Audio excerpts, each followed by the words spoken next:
Have you ever wondered what to do with your sourdough starter when you're going on vacation? Or maybe life has gotten busy and you just need a break from baking. The good news is this: you don't have to throw your starter away and you don't have to keep feeding it every day.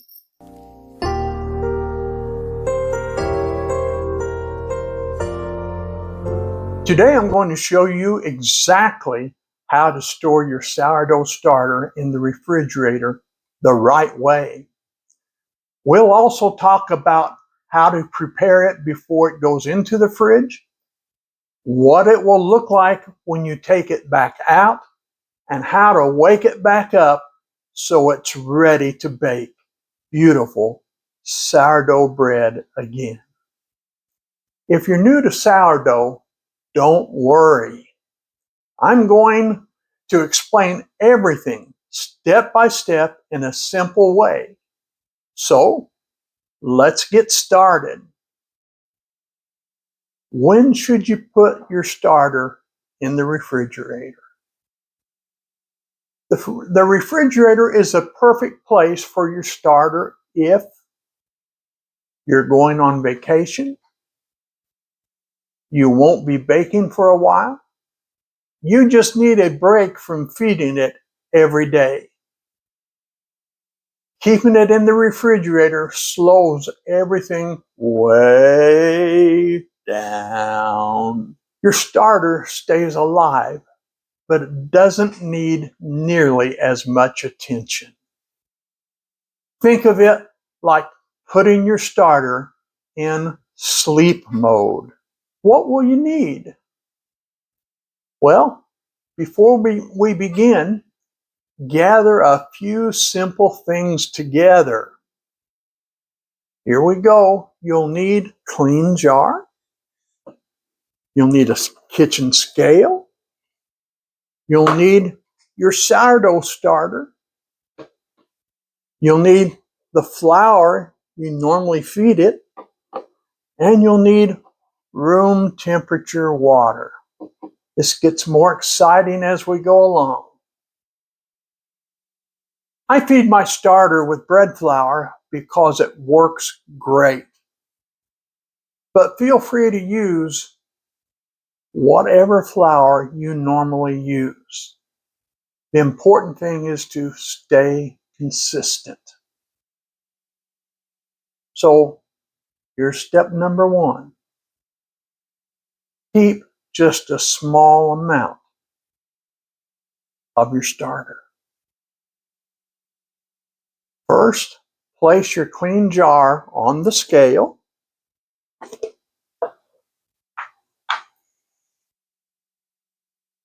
And we got to set the tare on this so it'll weigh properly. Now we want to transfer about 20 grams of our starter into the jar. So let's see what happens here.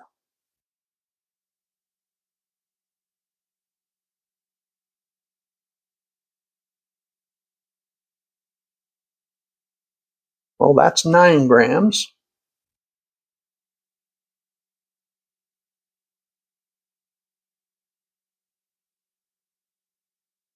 That's 17 grams, 18 grams. Now we're up to 19. Well, let's see if we can squeeze a little more. Now we're at 20. Okay.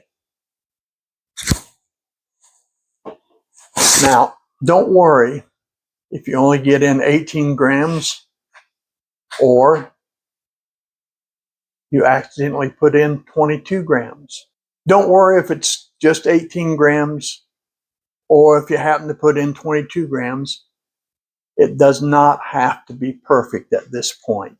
The rest, as you can see here, will become discard. Now, you can throw the discard away or you can save it in another jar in the refrigerator as a backup. That's completely up to you. Now we're ready for the next step. We're going to give it one last feeding before we put it in the refrigerator. So before your starter goes into the refrigerator, we're going to give it a good meal. We all like a good meal before we go to bed, don't we?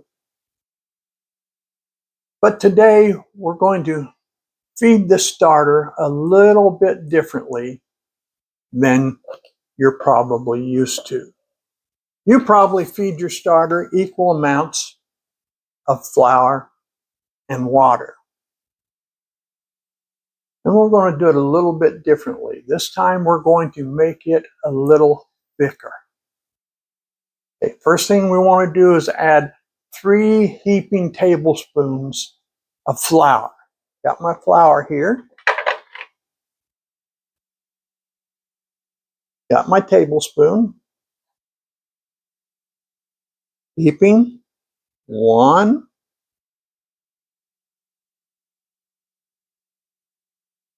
2, and 3.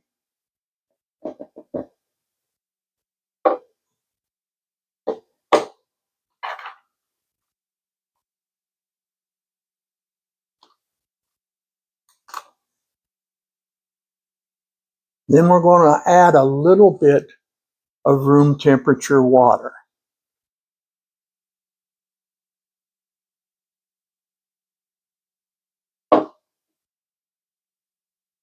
Next, we're going to stir everything together really, really well. And I want to use my spatula for that.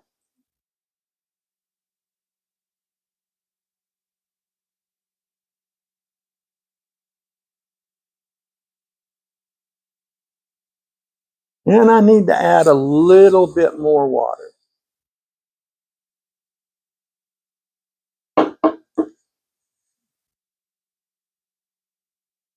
Now we'll explain all this in just a little bit. Want to make sure that all the flour gets stirred up and everything mixed in well with the starter that's in there. And this is still a little too dry. In fact, it is dry.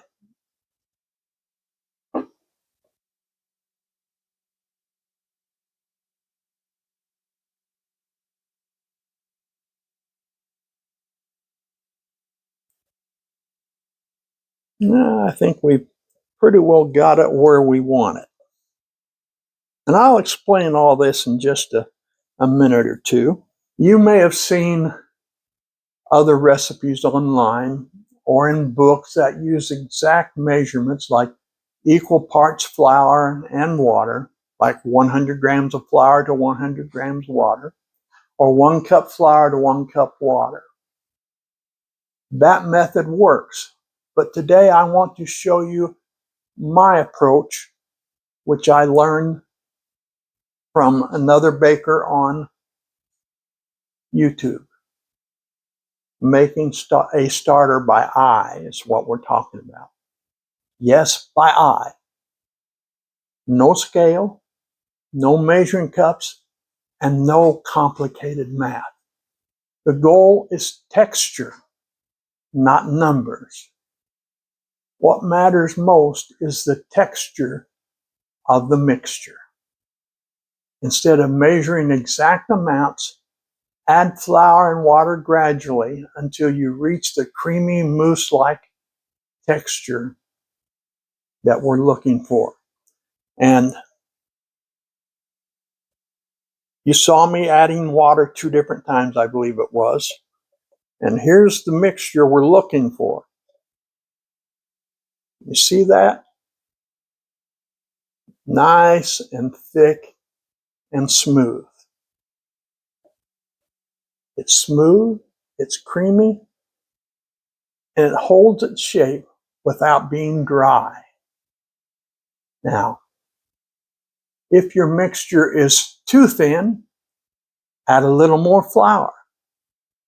If it's too thick, like mine was a few minutes ago, add a little more water.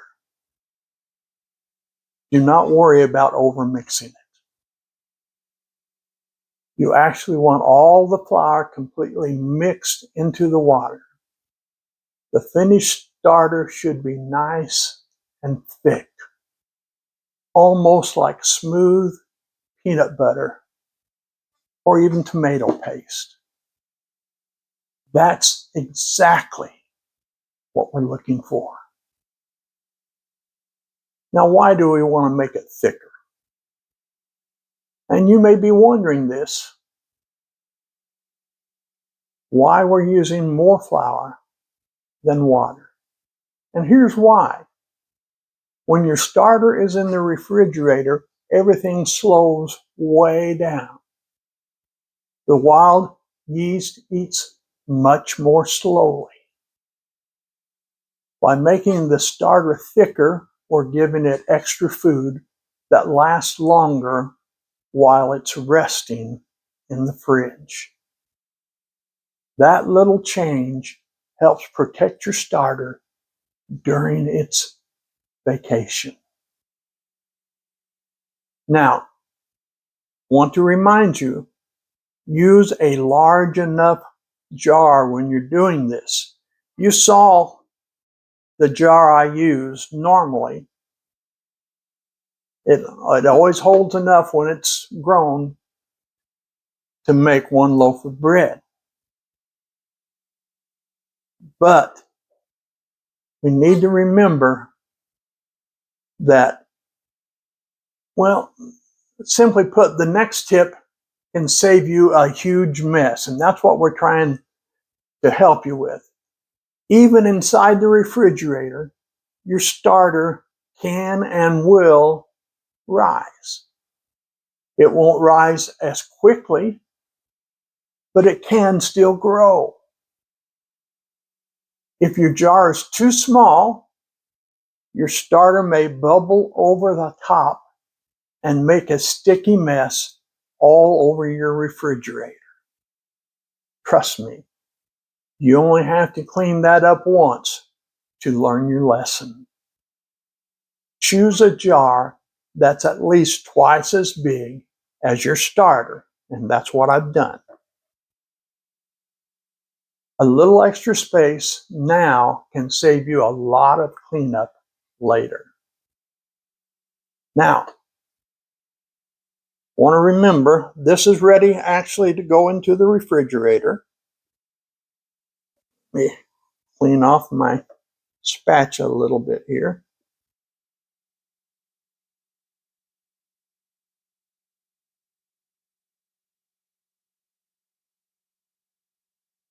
There we go. And we'll go ahead and close it up, and we want to be sure and seal it tight. And I've got it tight for when it goes in the refrigerator. This is one time when you do want the lid tightened securely, and I'll explain to you why.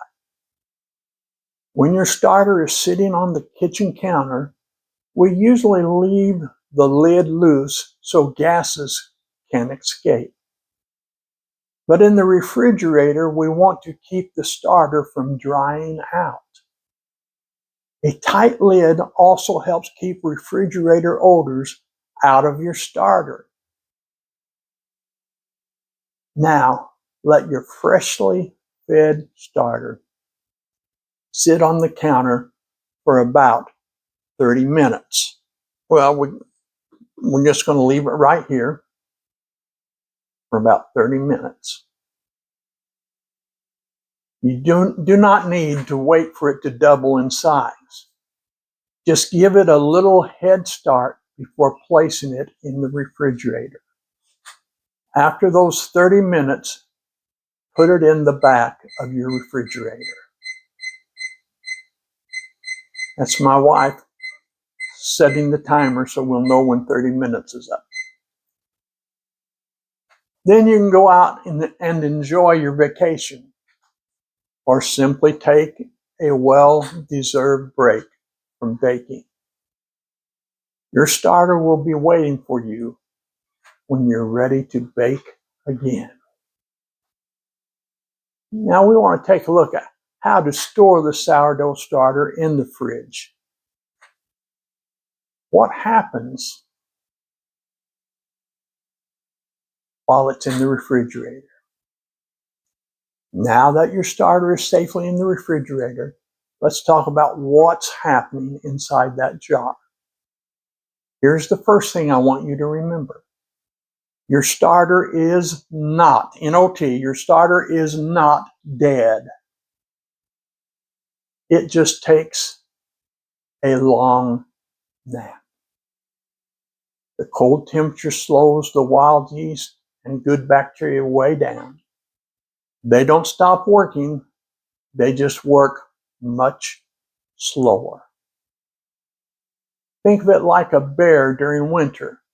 It isn't dead, it's just resting until it's time to wake up again.